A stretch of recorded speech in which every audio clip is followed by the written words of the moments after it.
안녕하세요. 저는 지난 11년간의 결혼 생활을 머릿속에서 지워버리고 싶은 40대 초반 여자입니다.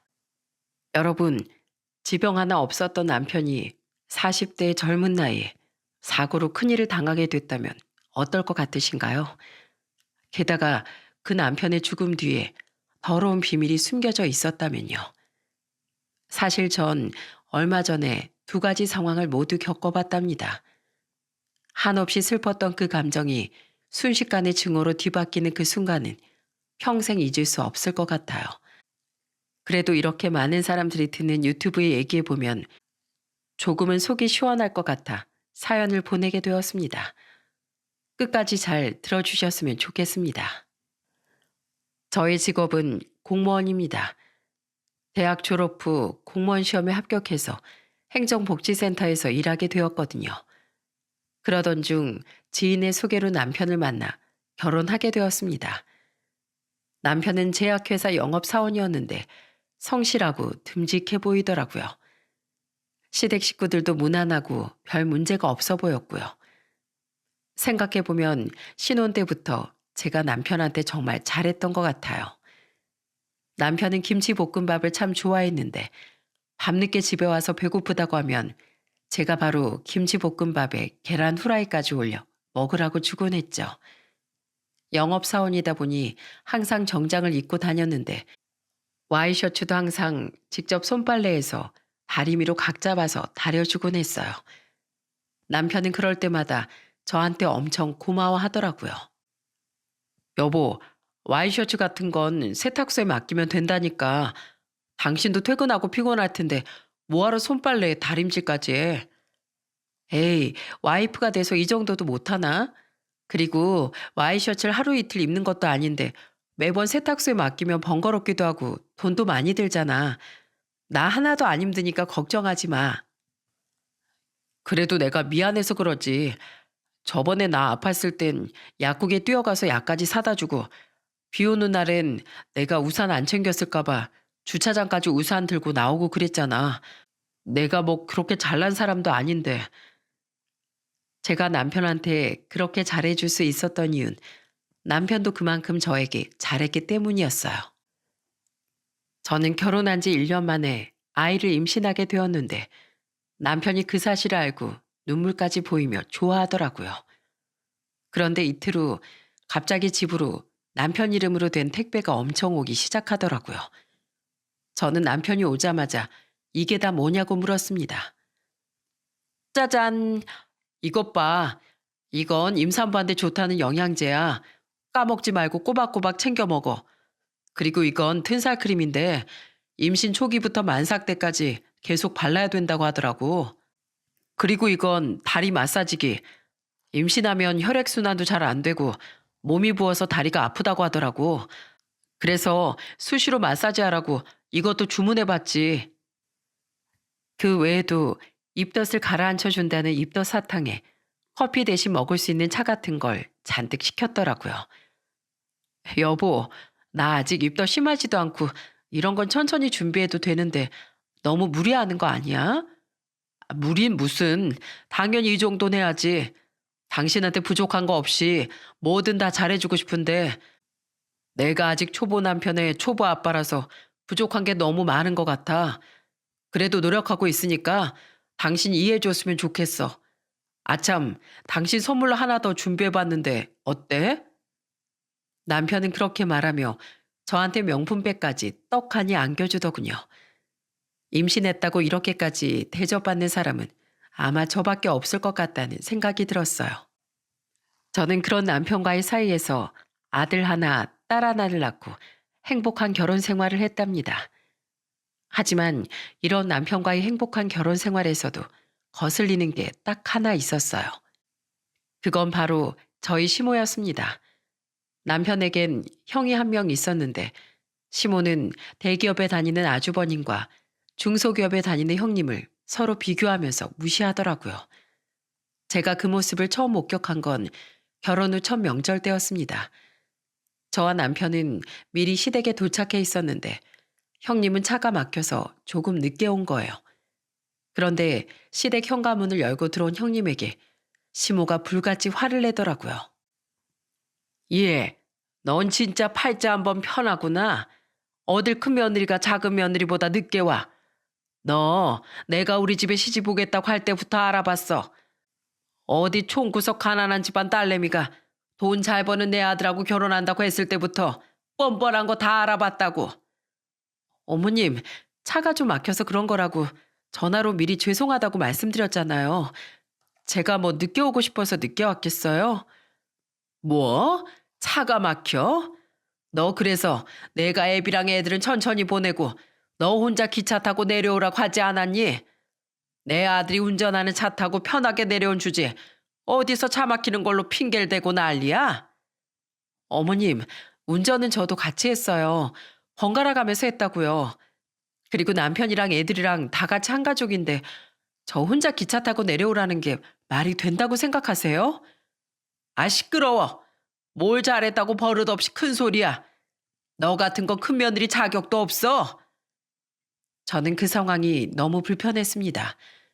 많이 늦은 것도 아닌데 시모가 저렇게까지 막말하면서 화내는 것도 이해가 되지 않았고 가난한 집안이라며 형님을 무시하는 발언에 제가 더 기분이 나쁘더라고요. 그래서 전 상황을 무마해 보려고 시모에게 좋게 좋게 한마디 했습니다. 어머님, 원래 명절 때 차 막히는 건 어쩔 수 없잖아요. 그리고 요즘 세상에 어떤 며느리가 남편 없이 혼자 내려와요. 요즘에 그런 걸로 타박하면 못된 시어머니라고 욕먹는 거 모르세요? 제가 어머님 욕먹을까 봐 걱정돼서 말씀드리는 거예요. 대신 제가 일찍 왔으니까 됐잖아요. 우리 이렇게 서로 큰 소리 내지 말고 얼른 음식이나 만들어요. 네? 그제서야 시모는 입을 삐죽거리며 방으로 휙 들어가 버리더군요. 전 형님에게 제가 옆에서 많이 도울 테니 너무 속상해 하시지 말라고 위로를 해드렸답니다. 그런데 형님에 대한 시모의 타박은 그걸로 끝이 아니었어요. 형님네는 딸만 둘이라 아들을 못 낳았다는 걸로도 엄청 타박을 하더군요. 예, 넌 네 동서 좀 보고 배워라. 시집 오자마자 이렇게 떡두꺼비 같은 아들을 낳아주질 않니? 넌 어째 큰 며느리라고 들어온 게 쓸모도 없는 딸을 둘이나 낳았니? 아유, 아들도 못 낳는 몸뚱이인 줄 알았으면 내가 이 결혼 절대 안 시켰다. 하도 내 아들이 제발 결혼시켜달라고 빌길래 한 번 넘어가 준 건데 너 솔직히 너무하다고 생각하지 않니? 그렇게 반대하는 결혼을 결국 시켜줬으면 아들 셋은 낳았어야지. 어머님, 형님한테 그러지 마세요. 어머님이 잘 모르시나 본데 원래 태아의 성별은 여자가 아니라 남자 쪽에서 결정되는 거래요. 솔직히 말하면 딸밖에 못 낳는 몸뚱인 형님이 아니라 아주버님이라고요. 형님 진짜 억울하시겠다. 그래 엄마, 제발 그만 좀 해. 도대체 이 사람이 무슨 죄야? 결혼 전에 그렇게 반대했으면 됐지. 결혼해서 애들도 낳고 잘 살고 있는데 왜 자꾸 구박하는 거냐고. 어머머, 얘들 좀 봐. 이젠 아주 다 같이 편을 먹고 큰 며느리 편만 드네. 편드는 게 아니라 형님이 억울하실 것 같아서 그렇죠. 딸만 낳은 게 형님 잘못은 아니잖아요. 이렇게 형님한테 구박하실 줄 알았으면 저도 아들 낳지 말고 딸만 낳을 걸 그랬어요. 괜히 저 때문에 더 그러시는 거잖아요. 저는 시모가 형님을 구박할 때마다 매번 형님 편을 들었답니다. 말도 안 되는 이유로 형님을 괴롭히니 같은 며느리로서 도저히 가만히 있을 수가 없더라고요. 아주버님과 남편도 제가 그럴 때마다 한마디씩 거들곤 했죠. 하지만 시모의 만행은 줄어들 기미가 안 보이더라고요. 시아버지라도 따끔하게 한마디 해주셨으면 좋겠는데 매번 언짢은 표정으로 헛기침만 하시고 개입을 하지 않으시더군요. 그렇게 결혼 생활을 이어가던 중 어느 날 형님한테서 둘이서 술이나 한잔하자고 연락이 와 밖에서 만나게 되었습니다. 형님은 술을 거하게 걸치시더니 눈물을 흘리며 저에게 이렇게 말씀하시더군요. 동서, 나 시집 와서 이렇게까지 무시당할 줄은 정말 몰랐어. 가난한 집에서 태어난 것도 맞고 남편에 비해 돈을 못 버는 것도 맞지만 이게 이렇게까지 무시할 일이야? 결혼 전에 아무리 마음에 안 들었어도 결혼해서 화목하게 잘 살고 있으면 인정해줘야 되는 거 아니냐고. 아휴, 진짜 속상하시겠어요. 제가 보기엔 형님이 살림도 잘하시고 회사도 성실하게 다니시고 애들도 잘 키우는 1등 며느리감인데 어머님이 욕심이 너무 많으신 거 아니에요? 욕심이 많아도 정도가 있지. 아들이 대기업 다니니까 판사나 의사 며느리 얻을 줄 알았다고 하시더라고. 참나. 그런 여자들은 다 끼리끼리 만나지. 평범한 우리 시댁에 시집을 오겠어? 그리고 아들 못 낳는 게 내 죄야? 왜 나한테만 난리야. 본인 아들이 나한테 아들실 안 주는데 어떡하냐고. 그런데 어머님은 나한테 뭘 하는 줄 알아? 아무리 안 좋은 씨를 줘도 밭이 좋으면 열매를 맺을 수 있는 거래. 그게 말이야 방구야. 지금이 조선시대도 아니고 무슨 그런 무식한 소리를 하냐고. 동서, 나 진짜 힘들다. 애들 때문에 억지로 살고 있긴 한데 평생 이러고 살 거 생각하니까 눈앞이 너무 깜깜해. 나 어떡하면 좋지? 형님은 그렇게 말하면서 펑펑 우시더라고요. 저는 그 모습이 너무 안타까웠어요. 들어보면 형님의 잘못은 하나도 없는데 시모는 그냥 화풀이할 대상이 필요한 것처럼 형님에게 막대했거든요. 저는 다음에 시모가 또 그러면 제가 더 적극적으로 형님 편을 들 테니 힘내라고 위로해드렸습니다. 그런데 형님은 제 위로에도 불구하고 더 이상 버틸 수가 없었나 봐요. 얼마 안 가 아주버님과 결혼한 지 9년 만에 이혼을 하게 되었거든요. 애들도 둘 다 형님이 데려갔는데 시모는 어차피 딸들이라 필요 없다면서 차라리 잘 됐다고 하더라고요. 그런데 시모가 끝까지 사과 한마디 없이 뻔뻔하게 나오자 참다 못한 아주버님이 최후의 통첩을 하더군요. 엄마, 그러게 내가 제발 그만하라고 했지. 며느리 괴롭혀서 아들 이혼남 만드니까 이제 속이 시원해? 나 이제 더 이상 엄마 얼굴 보고 싶지 않아. 다시 나한테 연락하지 마. 그 이후 아주버님은 시댁과 연락이 두절되었어요. 그런데 형님이 이혼을 하자 저에게 지옥이 펼쳐지기 시작했습니다. 그동안 괴롭히던 형님이 없어지니 그 타겟이 저로 바뀌고 말았거든요. 하루는 제가 주말에 감기 몸살에 걸려 약을 먹고 누워 있었던 적이 있었어요. 시모한테서 전화가 왔는데 잠결에 벨소리를 잘 못 들어 전화를 조금 늦게 받았죠. 예, 넌 전화를 왜 이렇게 늦게 받니? 너 설마 주말이라고 누워서 뒹굴거리고 있는 건 아니겠지? 내 아들이 제약회사에서 힘들게 일해서 그렇게 돈 많이 벌어오는데 넌 마누라라는 게 도대체 하는 게 뭐야? 아침 일찍부터 일어나 든든한 아침밥을 대령하지 못할 망정 늦잠이나 자고 있어? 어머님, 제가 무슨 이 집 하녀 노릇하려고 결혼한 줄 아세요? 그리고 제가 지금 몸이 좀 아파서 약 먹고 한숨 자느라 좀 늦게 받은 거예요. 그게 그렇게 화낼 일이세요? 뭐? 네가 뭐 한 게 있다고 아파? 겨우 동사무소에서 도장이나 찍으면서 서류 발급이나 하는 주제에 앉아서 편하게 돈 벌면서 도대체 뭐가 아프냔 말이야?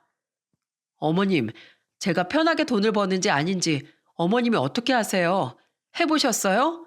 안 그래도 감기 기운 때문에 머리도 아프고 온몸이 욱신거려 죽겠는데 왜 쉬지도 못하게 전화로 이러시는 거냐고요. 저는 너무 열이 받아 전화를 확 끊어버렸어요. 그리고 자고 일어난 남편에게 하소연을 했습니다. 여보, 어머님 도대체 왜 그러시는 거야? 여태까지 형님을 그렇게 못살게 굴어서 이혼까지 시키시더니 이제 나한테까지 그러시잖아. 아유, 그러게. 우리 엄마가 도대체 왜 그러지? 아마 자식 이혼시켜서 화풀이 할 데가 없어서 그런가 봐. 시간이 지나면 나아질 수도 있으니까 조금만 참아보자. 하지만 남편의 말과는 달리 시모의 만행은 전혀 나아지질 않았어요. 오히려 더 심해지기만 했죠. 하루는 시모의 생신이었어요. 남편과 함께 식사를 대접하기로 했는데 남편은 자기 엄마가 무슨 음식을 좋아하는지도 모르더라고요. 여보, 어머님이 소고기를 제일 좋아하시잖아. 당신 아들이 그것도 몰라? 저는 결국 고급 한우집으로 예약을 했죠. 그런데 막상 생신 당일날 한우집에 온 시모는 대놓고 남편 칭찬을 하며 저를 무시하더라고요. 어머, 여기 분위기가 너무 고급스럽네. 내 아들이 돈을 잘 버니까 이런 고급 한우집도 와보는구나. 엄마가 소고기 좋아하는 줄은 어찌 알고. 아유, 이럴 때 보면 우리 아들이 마음이 참 예뻐. 얘, 너도 남편 덕에 호강하는 줄 알아? 네 월급에 이런 비싼 한우가 가당키나 하니? 어머님, 여기 제가 예약한 거예요. 어머님 아들은 어머님이 소고기 좋아하는 줄도 몰랐다고요. 그리고 제 월급에 한우를 왜 못 먹어요? 누가 보면 제가 무슨 한 달에 100만 원도 못 버는 줄 알겠어요. 공무원이 벌어봤자 뭐 얼마나 번다고. 너 솔직히 우리 아들 덕에 잘 먹고 잘 사는 거 맞잖아. 네가 똑같은 공무원 남자 만났으면 시모 생일날 이런 한우나 대접할 수 있겠니? 아, 해봤자 감자탕 집이나 가겠지. 감자탕 집이요? 어머님, 말씀이 너무 심하시네요. 어머님 생신이라고 제가 생각해서 식당도 고르고 예약까지 했는데 꼭 그렇게밖에 말씀 못 하세요? 그래, 엄마. 기분 좋은 날 맛있게 밥이나 먹으면 되지. 왜 그렇게 화를 내고 그래? 엄마도 성질을 좀 죽일 필요가 있어. 그날 전 너무 기분이 나빠 음식이 입으로 들어가는지 코로 들어가는지도 모르겠더군요. 그 외에도 시모는 틈만 나면 저한테 전화를 해서 별것도 아닌 걸로 트집을 잡거나 화를 내곤 했습니다. 저는 그런 시모 때문에 너무 짜증이 났지만 그나마 남편이 제 편을 들어주니 참을 수가 있었습니다. 그렇게 결혼 생활을 한 지도 벌써 10년이 되었어요. 그런데 남편이 40대 중반에 접어들면서 건강이 많이 나빠지는 것처럼 보이더라고요. 배도 너무 많이 나오고 안색도 안 좋아 보였어요.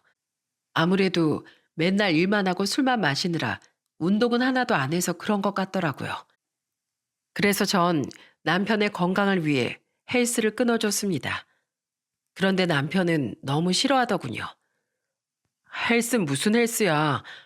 아, 피곤해 죽겠는데 운동할 시간이 있으면 잠이라도 한숨 더 자는 게 낫지. 여보, 그러다가 일찍 죽는 거야.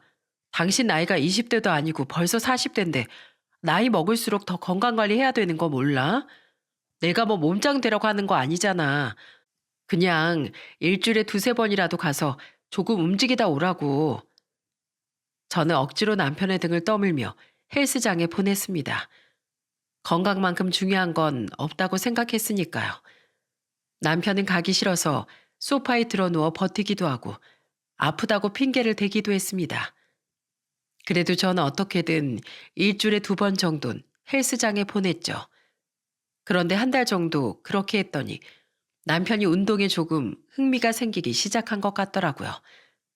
이제는 제가 등 떠밀지 않아도 자발적으로 헬스장을 가기 시작하고 어느 날은 자기 돈으로 비싼 PT까지 끊었다고 해서 얼마나 놀랐는지 모릅니다. 예전엔 헬스장에 가면 대충 러닝머신만 조금 타고 오는 것 같았는데 이젠 일주일에 최소 3번 이상은 헬스장에 가고 한 번 가면 거의 1시간 반 이상은 있다가 오더라고요.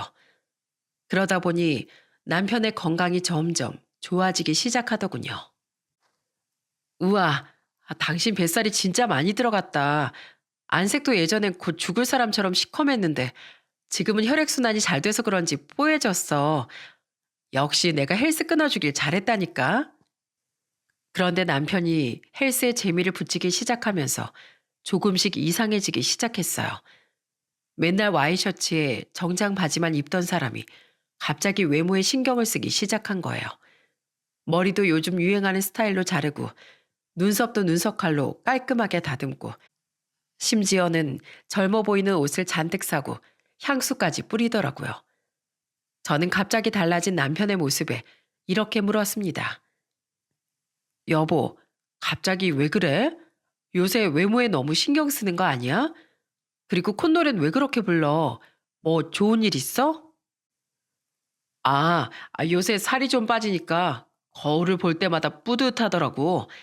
예전에 머리 봐도 태가 안 나서 대충 입었는데 이젠 옷걸이가 살아나니까 이것저것 해보고 싶고 그러네.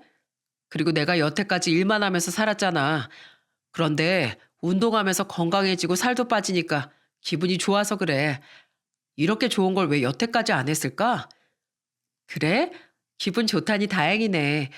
역시 내가 헬스장 끊어주길 잘했지?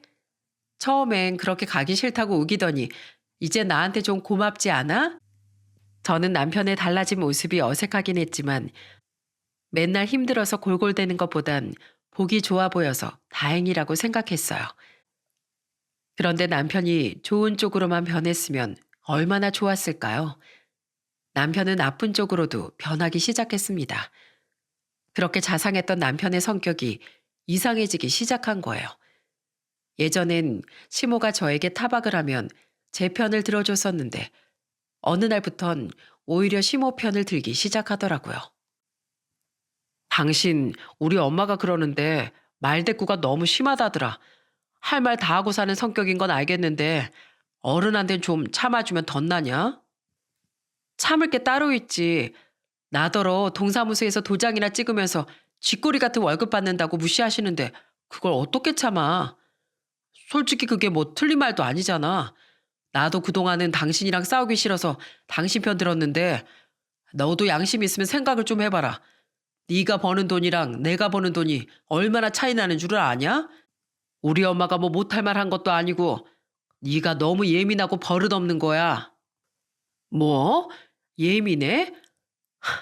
내가 예민한 게 아니라 어머님이 막말이 너무 심하신 거야. 형님한테 그렇게 괴롭혀서 아들 이혼시켰으면 반성하고 자중 좀 하셔야지. 어떻게 나한테 똑같이 해? 하나 남은 아들까지 이혼시키고 싶으시대? 그런데 남편은 오히려 적반하장으로 나오더군요. 저 때문에 기분 나쁘다면서 각방을 쓰자고 하는 겁니다. 저는 너무 어이가 없고 황당했어요. 그렇게 각방을 원하면 혼자 소파에서 자던지 말던지 알아서 하라고 했죠. 그런데 하루는 더 황당한 일이 있었습니다. 오랜만에 애들이랑 주말에 놀이동산에 가기로 한 날이었어요.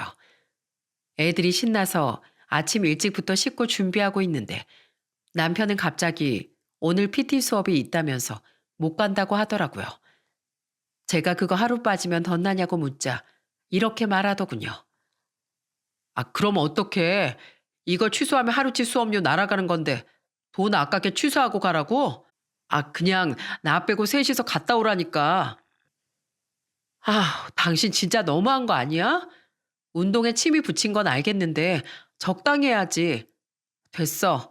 어차피 당신 억지로 끌고 가봤자 애들 앞에서 똥 씹은 표정만 짓고 있을 텐데 그렇게 가기 싫으면 가지 마. 나 혼자 애들 데리고 갈 테니까. 남편은 그 이후에도 계속 그런 식이었어요. 10년이면 강산도 변한다지만 어떻게 그 자상했던 사람이 이렇게 변할 수가 있나요?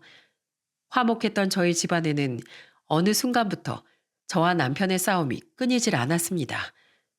그러던 어느 날 남편이 회사 일 때문에 지방에 2박 3일로 출장을 간다고 하더라고요. 원래도 출장을 자주 다녔기 때문에 별로 대수롭지 않게 생각했어요. 그런데 출장을 간 이후 연락이 안 돼도 너무 안 되더라고요. 최근에 계속 연락이 잘 안 되는 일이 많았는데 그날따라 조금 심하다 싶었죠. 그런데 다음 날 저는 충격적인 연락을 받게 되었습니다. 그건 바로 남편이 사망했다는 경찰의 연락이었어요. 저는 너무 충격을 받아 어떻게 해야 될지를 모르겠더군요. 직접 운전을 하고 갔다가 사고라도 날 것 같아 마침 그때 일을 쉬고 있던 남동생의 차를 타고 지방에 있던 병원으로 내려갔습니다.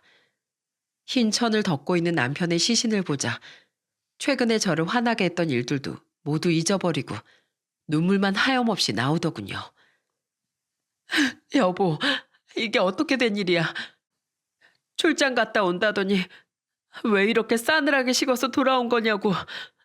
제발 눈 좀 떠봐. 당신 아직 죽을 나이 안 됐잖아.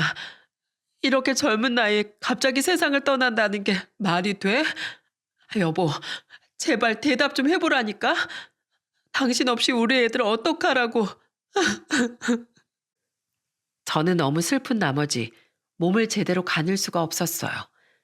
남동생이 부축해줘서 겨우 몸을 일으킬 수 있었죠. 한참을 병원이 떠나가라 울고 있는데 갑자기 문득 남편의 죽음에 대한 의문이 들더군요. 출장 갔다가 갑자기 죽는다는 게 말이 안 되잖아요. 그런데 경찰에게 그 이유를 물어보자 생각지도 못한 충격적인 대답이 나오고 말았습니다. 남편분이 타 있던 차가 방파제에서 추락해서 바다에 빠졌습니다. 그런데 이걸 뭐라 설명해야 할지 경찰은 난감해하며 자세한 설명을 피하려고 하더군요. 저는 그런 경찰을 붙잡고 끝끝내 마지막 말을 듣고야 말았어요. 그게 사실 이런 말씀 드리긴 좀 그렇긴 하지만 동승자가 있었는데요. 젊은 여성분이 조수석에서 같이 사망하셨습니다. 경찰의 입에서 나온 말은 너무 뜻밖의 것이라 비명조차 나오지 않더군요. 알고 보니 그 여자는 남편이 헬스장에서 PT를 받던 헬스 트레이너였어요.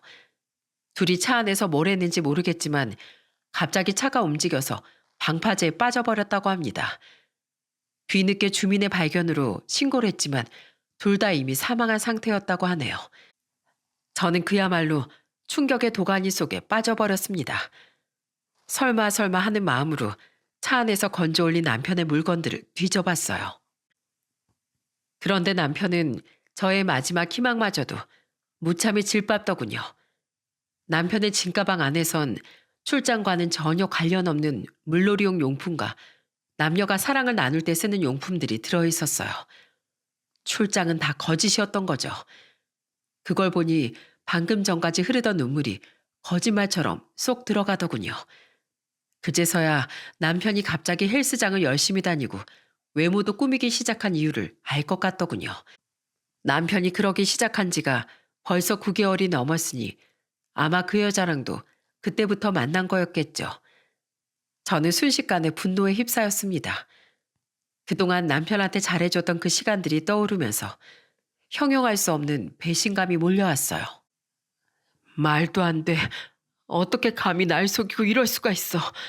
내가 그동안 얼마나 잘해줬는데. 퇴근하고 힘들어도 아이셔츠도 직접 다려주고 먹고 싶은 거 있다고 하면 아무리 늦은 시간이어도 직접 만들어주고 비 오는 날엔 혹시 비라도 맞을까 우산까지 들고 마중을 나갔었는데 어떻게 이런 나한테 이럴 수가 있어? 그 헬스장도 건강 챙기라고 내가 끊어준 건데 어떻게 거기서 만난 트레이너랑 더러운 짓거리를 할 수가 있냐고.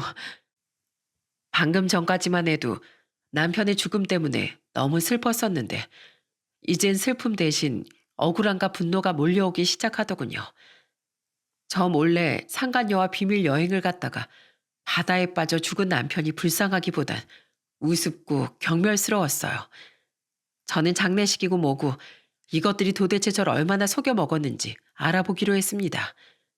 그래서 자리를 박차고 병원을 빠져나가려는데 뒤늦게 소식을 듣고 달려온 시모가 저에게 어딜 가냐고 묻더군요. 야, 이 몹쓸 거사. 네 남편이 죽었다는데 가긴 어딜 가. 내 아들이 저렇게 불쌍하게 주검이 되어 누워있는데 넌 그 옆을 지키지 못할 망정 대체 어딜 가는 거야? 저기요. 불쌍하긴 누가 불쌍해요. 와이프 놔두고 헬스 트레이너랑 비밀 여행 갔다가 꼴사납게 바다에 빠져 죽은 인간이 뭐가 불쌍하냐고요. 무슨 말인지 모르시겠죠? 제가 쉽게 설명해 드릴게요. 당신 아들 바람 피우다가 상간녀랑 같이 바다에 빠져 죽은 거라고요. 뭐? 내 아들이 바람을 폈다고? 서로 친하다 보면 같이 여행도 가고 그럴 수 있는 거지. 뭘 그런 거 가지고 죽은 내 아들 명예를 더럽혀? 너 이러는 거 아니다. 남편이 죽었으면 옆에서 3일 밤낮에 울어도 모자란데 감히 네가 자리를 떠? 남편이 남편다워야 3일 밤낮을 울죠. 저런 인간은 명복을 빌어주고 싶지도 않다고요. 저는 그 길로 병원을 빠져나와 집으로 돌아왔습니다. 그리고 그 인간들이 뒤에서 무슨 짓거리를 했는지 알아내기 위해 며칠 동안 남편의 모든 걸 조사했어요. 물에 빠진 휴대폰은 사설 업체에 맡겨서 복구를 하고 은행에 가서 남편의 통장 거래 내역을 확인했습니다. 그러는 동안 남편의 장례식이 진행되었고 저는 치가 떨려 장례식에 가지도 않았어요. 그러자 시모는 저한테 전화해서 고래고래 소리를 지르더군요. 이야, 네가 그러고도 사람이야? 어떻게 네 남편 장례식에 코빼기도 하나 안 비춰? 네 부모가 그렇게 가르치든? 사람이 아닌 건 제가 아니라 어머님 아들이겠죠. 어떻게 애가 둘이나 있는 남자가 젊은 여자한테 혼이 팔려서 지 발로 저승길에 걸어 들어가요. 이미 남편 역할은 포기한 인간인데 저라고 와이프 역할 포기하지 말란 법 있어요? 저 없이 장례식 치르시면 되잖아요. 이 천벌받을 못된 거사. 네가 그러고도 잘 살 수 있을 것 같아? 이게 다 너 때문이야. 네가 얼마나 내 아들을 들들 볶았으면 다른 여자한테 한눈 팔다가 그렇게 됐겠어? 그러게 내가 너한테 내조 좀 잘하라고 했지. 네가 내 아들 잡아먹은 거라고. 내조는 할 만큼 했고요. 받을 거 다 받아먹고서도 배신한 건 그쪽 아드님이에요. 저 지금 그 인간이 무슨 일을 벌였는지 다 알아내느라 바빠 죽겠거든요. 그러니까 쓸데없는 소리 하지 말고 전화 끊어요. 그리고 얼마 후 저는 남편의 충격적인 불륜 행각을 아주 자세히 알게 되었습니다. 남편의 통장 거래 내역엔 그 여자에게 매달 얼마씩 돈을 보낸 내역이 있더군요. 게다가 숙박업소 결제 내역도 수도 없이 많이 있었고 백화점에서 고가의 물건을 산 내역도 여러 번 있더라고요. 심지어 그 통장은 저도 모르고 있던 비밀 통장이었어요. 그런데 돈도 돈이지만 복구한 남편의 휴대폰에서 발견된 그 여자와의 대화 내용은 정말 가관이더군요. 오빠, 정말 오늘부터 와이프랑 각방에 쓰는 거 맞지? 이제부터 한 침대 쓰는 건 나랑만 해야 된다? 당연하지. 나도 눈이 있는데 그 여자랑 한 입을 덮고 자고 싶겠냐? 나한테 너뿐인 거 알잖아. 아휴, 빨리 이혼을 하던가 해야지. 지긋지긋해 죽겠어. 유정아, 나 꼭 조만간 그 사람이랑 이혼하고 너랑 살 거야. 그러니까 기다려줄 수 있지? 오빠, 기다리는 것도 기다리는 건데 진짜 조심해야 돼. 우리 들키면 큰일 나는 거 알지? 괜히 오빠한테 귀책 사유 있다면서 재산도 많이 못 받을 수 있다고. 그러니까 우리 만나는 건 무조건 비밀로 하고 최대한 마누라한테 트집 좀 잡아봐. 뭐 건덕지가 있어야 이혼할 거 아니야. 알고 보니 남편은 그 여자와 만나기 시작한 9개월 전부터 저와 곧 이혼할 거라는 소리를 입에 달고 살았더군요. 그리고 더 충격적인 건 또 있었습니다. 오빠, 나 다음엔 더 큰 집 얻어주면 안 돼? 이번에 오빠가 얻어준 오피스텔 방도 깨끗하고 좋긴 한데 더 넓은 집에도 한번 살아보고 싶어서. 내 친구 중엔 한강뷰 아파트에 사는 애도 있는데 가보니까 진짜 좋더라. 걱정하지 마. 내가 와이프랑 이혼만 하면 대출을 받아서라도 너랑 한강뷰 아파트에 산다고 약속할게. 정말? 정말 나도 그런 데서 살아볼 수 있는 거야? 그런데 오빠, 대체 언제 이혼할 건데? 설마 이혼하고 애들까지 데려오는 건 아니지? 다시 한번 말하는데 나 애들은 못 키워. 내 나이 초등학생 애 둘은 좀 오버잖아. 그리고 나 요즘에 오빠랑 데이트하느라 수업도 많이 못하는 거 알지? 그래서 수입도 많이 줄었는데 내 용돈도 좀 올려주라. 나처럼 예쁜 애들은 외모 관리비가 많이 든단 말이야. 정말 기가 차서 말도 안 나오더군요. 남편은 그 여자에게 비싼 오피스텔 월세집도 얻어주고 그 여자가 사달라는 선물은 모조리 다 사다 바쳤더군요. 그 여자는 그런 남편의 머리 꼭대기에서 남편을 조종하며 단물을 쪽쪽 빨아먹고 이혼을 종용하고 있었어요. 심지어 남편이 뿌리던 향수도 그 여자가 좋아하는 향수였고 남편이 바꾼 머리 스타일도 그 여자가 추천해준 스타일이더군요.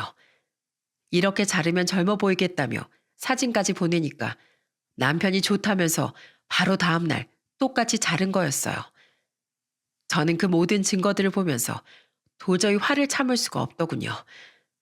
이딴 인간인 줄도 모르고 여태까지 제가 잘해줬던 게 너무 억울했어요. 저는 남편이 운동을 시작하며 변한 모습을 보고 건강해지고 밝아져서 좋다고 생각했는데 그게 다 젊은 여자랑 놀아나느라 그랬다는 걸 생각하니 너무 화가 나더군요. 할 수만 있다면 죽은 남편을 되살려서 욕을 한 바가지 퍼부어주고 싶었어요. 하지만 화를 낼 수 있는 대상마저 사라지고 없으니 정말 미치고 팔짝 뛰겠더라고요. 그런데 그런 제 심정에 기름을 들이붓는 사람이 있었습니다. 그건 바로 시모였어요. 시모는 장례식이 끝난 후 며칠 뒤에 저에게 전화해선 마구 악담을 퍼붓더군요. 이야, 너 때문에 내 아들이 죽었어. 내가 큰아들도 잃었는데 너 때문에 작은 아들까지 잃어버렸다고. 이래서 며느리들이 문제야. 특히 너, 네가 제일 문제라고. 참나, 여기서 누가 제일 문제인지 아직도 모르세요? 큰아들 잃은 건 형님을 9년 동안이나 괴롭힌 어머님이 제일 문제고, 작은 아들 잃은 건 와이프를 두고 바람 피운 작은 아들 본인이 문제라고요. 언제까지 남탓만 하고 계실 거예요? 네가 얼마나 내 아들을 못 살게 굴었으면 내 아들이 겨우 헬스 트레이너나 하는 여자랑 놀아나겠니? 그러게 너도 그 여자처럼 젊고 예쁘게 꾸미고 다녔으면 내 아들이 한눈 팔 일도 없지 않았겠니? 너 내 아들 살려내. 당장 살려내라고. 제가 무슨 마법사예요? 죽은 사람을 살려내게? 그리고 제가 그 인간한테 얼마나 잘해줬는데 고마운 줄은 모르고 바람이나 피운 인간이 뭐가 잘났다는 거예요? 그렇게 아들이 아까우시면 어머님이 직접 죽은 아들 다시 되살려내시던가요? 뭐야? 너 진짜 시애미 앞에서 못하는 말이 없구나. 아이고, 내가 며느리 둘이나 잘못 들여서 아들들을 모두 잃고 말았어. 세상에 나처럼 불쌍한 어미도 없을 거다. 넌 내가 안쓰럽지도 않니? 피도 눈물도 없는 게야. 됐다. 내가 너한테 이런 얘기까지 해서 뭘 하겠니? 다른 건 필요 없으니 내 아들 앞으로 나오면 사망보험금이나 나한테 주거라. 내 아들 죽은 값이니까 내가 받아야겠다. 제가 미쳤어요? 저요. 어머님 아들한테 뒤통수 맞고 하루아침에 우리 애들 아빠 없이 키워야 하게 생겼어요. 안 그래도 억울하고 분통 터져서 죽겠는데 그런 저한테 사망보험까지 뺏어갈 생각이세요? 정말 뻔뻔해도 너무 뻔뻔하시네요. 그럼 나보고 어떻게 하라는 말이냐. 우리 큰아들은 연락도 안 되지. 둘째 아들은 세상을 떠나버렸지. 네 시아버진 청년 퇴직해서 벌이도 없는데 어떻게 살아가라고? 그건 제 알 바 아니죠. 저 혼자 애 둘 키우면서 살기도 빡빡하다고요. 그리고 돈 타령은 저한테 하시면 안 되죠. 그렇게 돈 잘 버는 어머니 아들이 그 돈을 다 어디다 썼는 줄 아세요?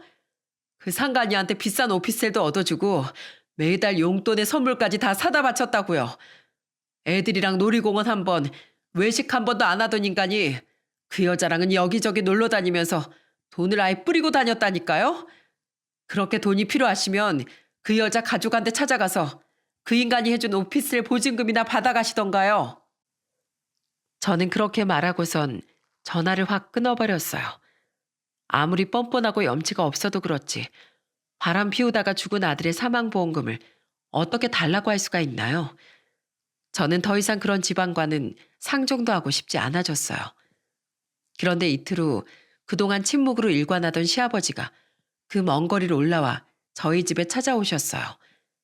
시아버진 저를 앉혀두고 미안하다고 사과를 하시더군요. 며느라, 정말 미안하구나. 네 시어머니가 너한테 돈 달라고 한 거 다 들었다. 그런데 앞으로 너 혼자 애들 키우려면 돈 많이 들지 않겠니? 그러니 그 말은 무시하고 그 돈은 애들 키우는 데 쓰거라.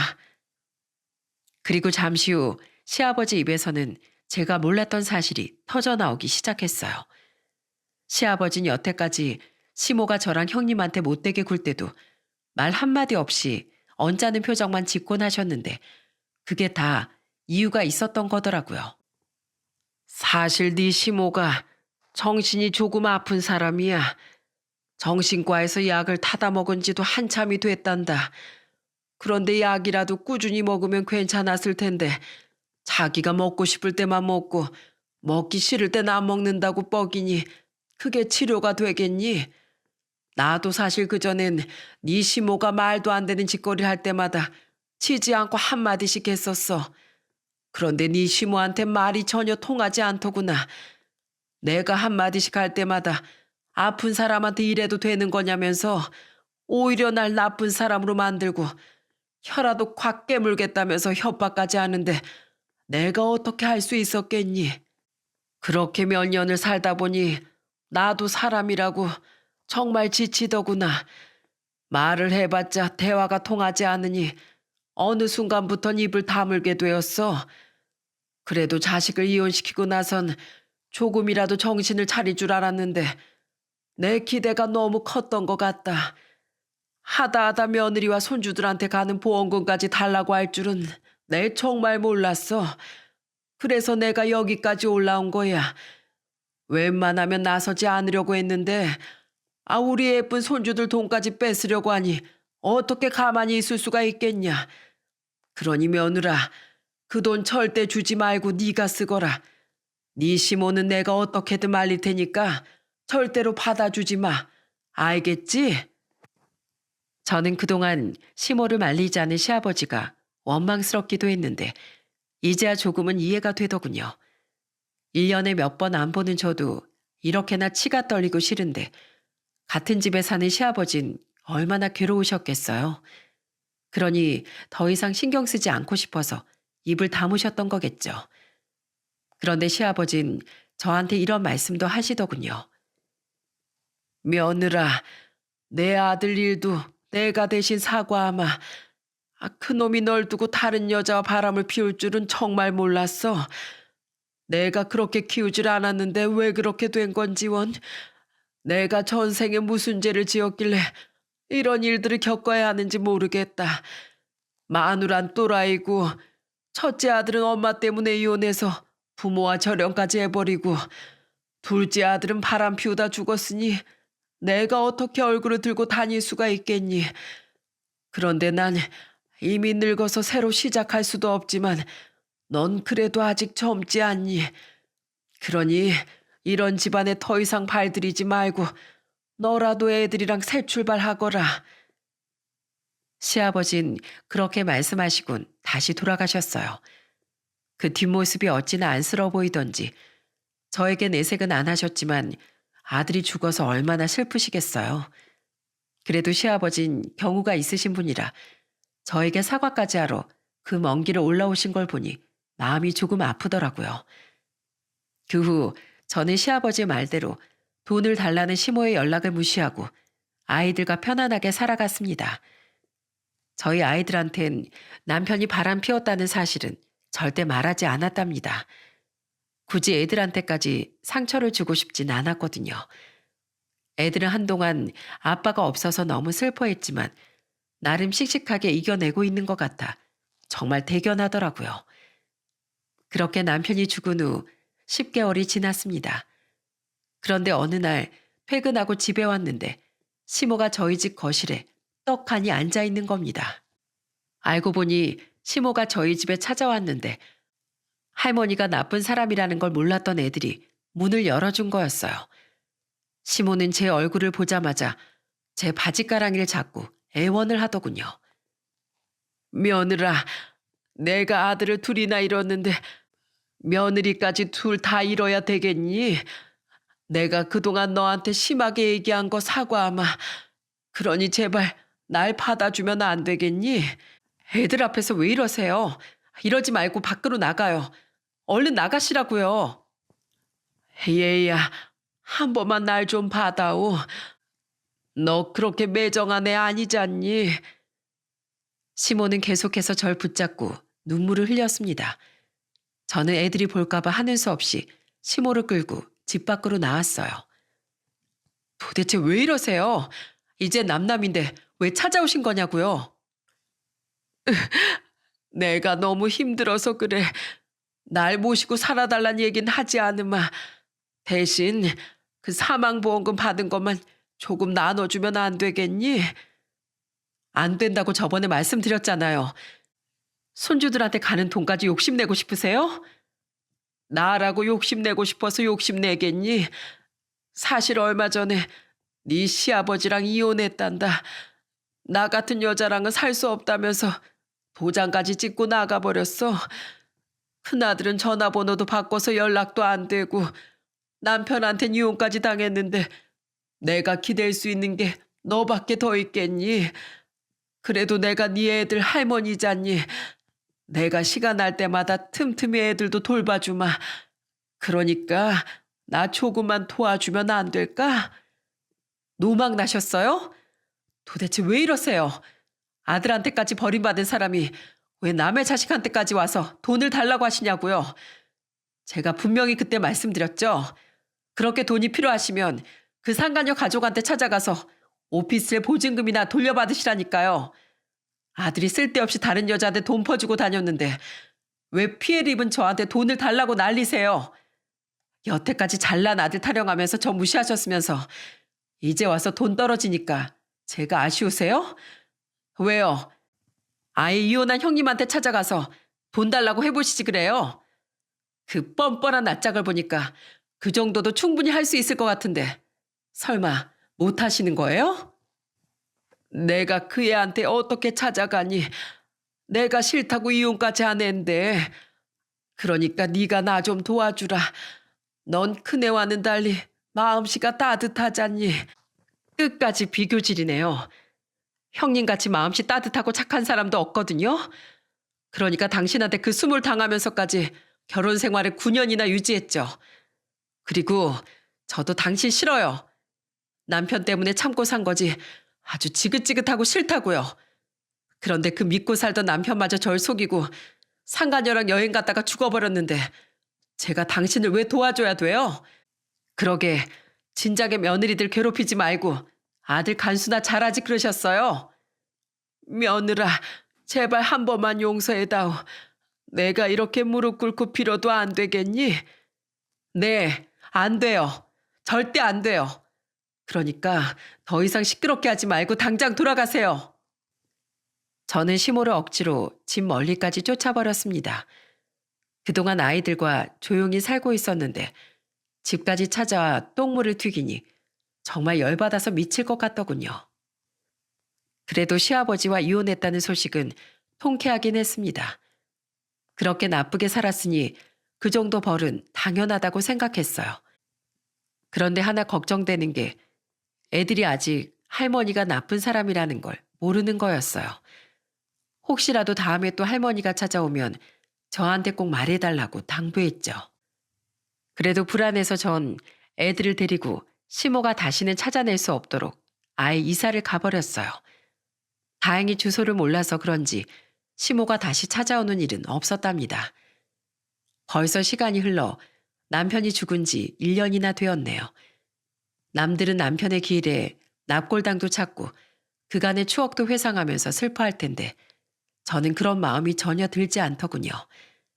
남편이 죽어서 슬펐던 건 남편의 외도 사실을 알기 전까지가 끝이었어요. 만약에 그때 그 사고가 없었더라면 저는 남편이 절 속이는 줄도 모르고 그 인간들의 계략에 넘어가 트집 잡혀 이혼했을지도 모르는 일이겠죠. 여러분, 제가 남편의 장례식장에도 가지 않은 게 너무하다고 생각하시나요? 아무리 바람을 피우다가 죽은 남편이어도 그동안 같이 산 정을 봐서 장례식장에서 자리를 지키는 게 맞는 선택이었을까요? 저는 수없이 고민해봐도 그건 아니라는 생각이 들어요.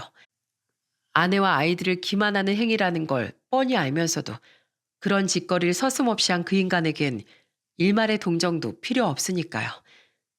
뒤에서 남편을 조종하던 그 상간녀의 머리채를 잡아 뜯고 싶지만 이미 세상을 떠나 없으니 충분히 벌을 받았다고 생각합니다. 아주 유명한 사자성어 중에 인과응보라는 말 다들 아시죠?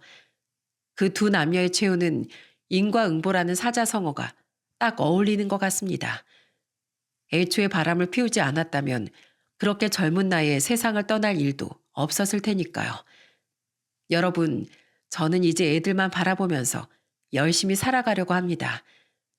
혼자서 애들을 키우려면 조금 힘들긴 하겠지만 그래도 힘내보려고요. 애들이 아빠의 빈자리를 느끼지 않도록 최선을 다할 겁니다. 여러분, 저의 이 기구한 사연을 끝까지 들어주셔서 정말 감사합니다. 오늘 하루도 따뜻하게 보내시길 바랍니다.